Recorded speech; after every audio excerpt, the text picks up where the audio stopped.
বাংলাদেশ ইসলামী ছাত্র শিবিরের ঢাকা বিশ্ববিদ্যালয় শাখা সভাপতি ও সেক্রেটারির পর এবার পূর্ণাঙ্গ কমিটি প্রকাশ করেছে, যেখানে সাংগঠনিক সম্পাদক হিসেবে রয়েছেন মহিউদ্দিন খান, যার একাডেমিক রেজাল্ট ঘিরে চলছে নানা আলোচনা।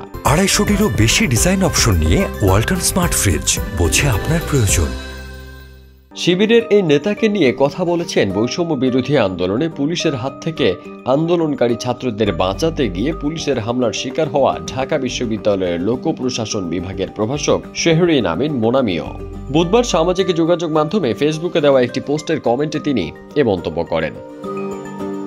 তিনি বলেন, আমাদের ছাত্র মহিউদ্দিন খান, যদি মুহি শিবির হয়ে থাকে তাহলে শিবির ভালো।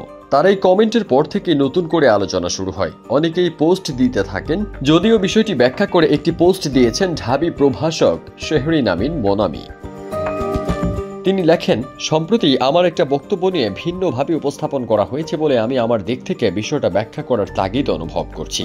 আমার কোনো শিক্ষার্থী কি সংগঠন করে বা কোন মতাদর্শের, সেটা আমার কাছে কখনো মুখ্য নয়। আমি ওটা নিয়ে কোনো চিন্তাও করি না।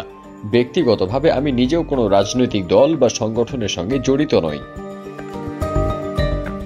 তিনি আরও লেখেন, আমি আশা করব এবং সেই সঙ্গে অনুরোধও যেন আমার কোনো বক্তব্যকে ভিন্নভাবে উপস্থাপন করা না হয়, কারণ একজনের লিখিত কমেন্ট বা শব্দ বা বক্তব্য চাইলেই যে কোনোভাবে উপস্থাপন করা যায়।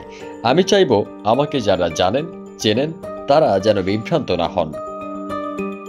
ফারদিন সানি, দেশ রূপান্তর।